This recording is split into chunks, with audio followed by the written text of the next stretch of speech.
x equivalent to root of root 5 plus 1 by root 5 minus 1 X square plus X minus 1. ఇక్కడ మీరు పైన కింద route 5 minus 1 తోటి మీరు గనక సింప్లిఫై చేస్తే, పైన కింద రూట్ 5 మైనస్ 1 తోటి మీరు సింప్లిఫై చేస్తే, రైట్, రూట్ 5 ప్లస్ 1 తోటి చేద్దాం. ఇదేమవుతుంది? Root 5 plus 1 divided by 5 minus 1 4, root 4 ఎంత 2. అయిపోయింది ఆన్సర్. ఎక్స్ ఈక్వలెంట్ పైన కింద రూట్ 5 ప్లస్ 1 తోటి మల్టిప్లై చేశాను అంటే ఇదేమైంది?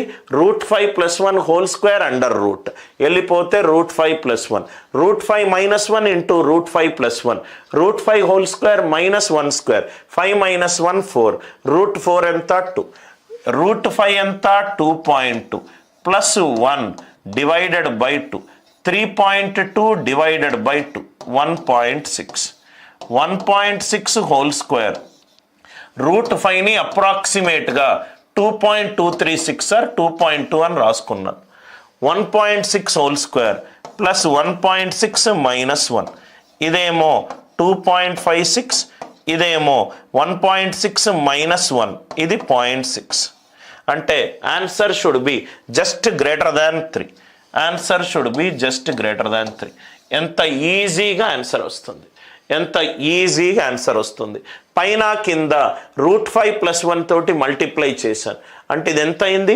Root 5 plus 1 whole square under root 2 square పోతే మిగిలింది root 5 plus 1, root 5 minus 1 root 5 plus 1 calculate చేస్తే root 5 whole square minus 1 square 4, square root of 4 ఎంత 2, ఎక్స్ వాల్యూ ఎంత? Root 5 plus 1/2. క్యాల్కులేషన్ చెయ్యొద్దు సార్, రూట్ 5 వాల్యూ ఏమో 2.236, అప్రాక్సిమేట్గా 2.2 అనుకున్నా. 2.2 ప్లస్ 1 హోల్ డివైడెడ్ బై 2, 3.2/2 ఎంత? 1.6. అంటే ఇది ఎంత అవుతుంది? 1.6 హోల్ స్క్వేర్ ప్లస్ 1.6 మైనస్ 1, ఇదేమో 2కి ఎక్కువ 2.56 ప్లస్ 0.6, ఈ వాల్యూ ఎంత sir? Right, around just greater than 3. ఇదేమో 2, ఇదేమో నెగటివ్, ఇదేమో 0. కాబట్టి ఆన్సర్ ఎంత? 1 ప్లస్ రూట్ 5. వివిధ రకాల చాప్టర్స్ నుంచి వివిధ రకాల క్వశ్చన్లు సార్, వివిధ రకాల questions. I hope the idea it is clear. మనము క్వశ్చన్స్ని ఎలా సాల్వ్ చేస్తున్నాము అనే ఐడియా మీకు వచ్చుంటే, ఈ క్వశ్చన్ కూడా అంతే సార్. 4 బుక్కులు తీసుకున్నాను, 3 పెన్సిళ్ళు తీసుకున్నాను, నాకు కొంత ఖర్చు అయింది. ఆ ఖర్చు దేనికి ఈక్వల్ సార్? 8 బుక్కులు తీసుకున్నాను, 1 పెన్సిల్ తీసుకున్నాను.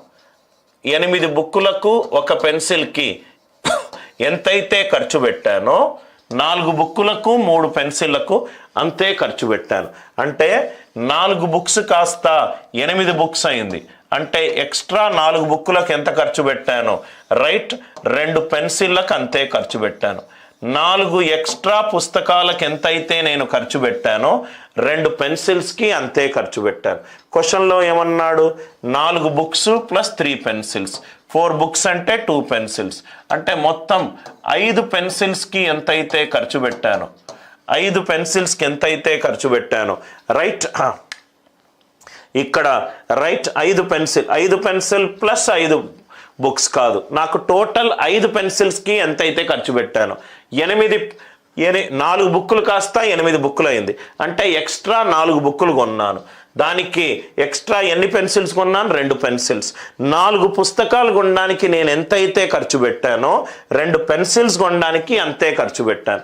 4 పుస్తకాలకు నేను 2 పెన్సిల్స్ ఖర్చు పెడితే 2 పెన్సిల్స్ ప్లస్ 3 పెన్సిల్స్, 5 పెన్సిల్స్కి ఖర్చు పెట్టింది ఆన్సర్లో ఏ ఈక్వేషన్ తోటి సమానం. ఇది 5 పెన్సిల్ ప్లస్ సంథింగ్, నాకు 5 పెన్సిల్లే కావాలి. 6 పెన్సిల్ ప్లస్ సంథింగ్, నాకు 5 పెన్సిల్లే కావాలి. 6 బుక్స్, 4 బుక్స్కి అంటే 1 పెన్సిల్కి 2 పుస్తకాలు అవుతే రైట్, 6 పుస్తకాలకు 3 పెన్సిళ్ళు, 3 పెన్సిల్ ప్లస్ 2 పెన్సిల్, ఆన్సర్ ఎంత? 5 పెన్సిల్స్.